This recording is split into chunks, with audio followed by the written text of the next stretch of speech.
வீட்டில் இந்த மிளகாயை அகற்றி தூக்கி எறிந்து விட்டு இதை மட்டும் அரைத்தால் தான் மிளகாய். இதை சேற்று அரைத்தால் புற்றுநோய் மருந்து. சில மிளகாய் இந்த மாதிரி ஒரு பழுப்பட்ட நிறத்தில் தெரியும். மிளகாயில ஒரு ஃபங்கஸ் வளருது. இந்த ஃபங்கஸ் மிளகாயை உண்ணும் பொழுது ஒரு டாக்ஸினை வெளியிடுது. இதுக்கு பேர் அப்லாடாக்சின். இது புற்றுநோயை உண்டாக்குறது. என்னங்க, நம்ம டெய்லி சாப்பிடுற மிளகா தூள்ல பூஞ்சை நச்சு இருக்கா? பூஞ்சை நச்சு இல்ல ஆஃப்லாடாக்சின் சொல்லுவாங்க. அது தொடர்ச்சியா நம்ம தெரியாதனமா கன்சியூம் பண்ணும் போது கல்லீரல் புற்றுநோய், கல்லீரல் வேலை செய்யாம போறது, வயிற்று பிரச்சனைகள், வேற நிறைய பிரச்சனையும் சேர்ந்து வரலாம். டெய்லி உங்களுக்கு நியூட்ரிஷனையும் சாப்பாடை எப்படி சேஃபா வச்சுக்கிறதுன்னு தெரிஞ்சுக்கணும்னா ஃபாலோ தட்டுங்க. தென்னிந்தியால பாத்தீங்கன்னா 50-67% மிளகாயில பூஞ்சை நச்சு அதிகமா இருக்கிறத டெஸ்ட் பண்ணி கண்டுபிடிச்சிருக்காங்களாம். சரி, வாங்க தமிழ்நாட்டை பத்தி பேசுவோம். உலகத்துல 10 நானோகிராம் 1 கிலோகிராம் மிளகாய்க்கு பூஞ்சை நச்சு இருந்தா அது பரவாயில்ல, அதை நம்ம சாப்பிடலாம்னு சொல்லியிருக்காங்க. தமிழ்நாட்டுல அதிகபட்சமா 37 நானோகிராம் 1 கிலோக்கு இருக்கிறது கண்டுபிடிச்சிருக்காங்க.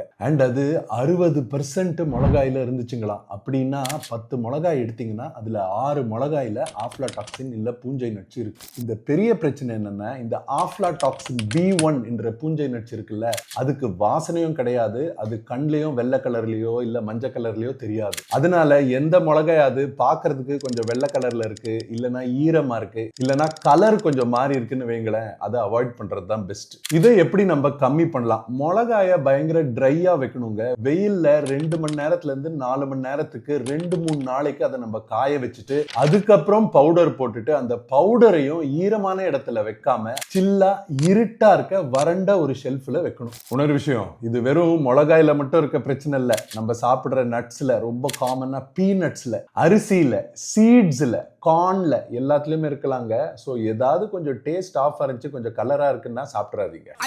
இதை டெஸ்ட் பண்றதுக்கு பெஸ்ட் வே லேப்ல எலிசா இல்ல குரோமட்டோகிராஃபி டெஸ்ட்ன்றது தான். நீங்க இது வரைக்கும் கடையில போய் சில்லி இல்ல நட்ஸ் வாங்கும் போது கலர் மாறினது ஏதாவது வாங்கியிருக்கீங்களான்னு கீழே கமெண்ட்ஸ்ல போடுங்க.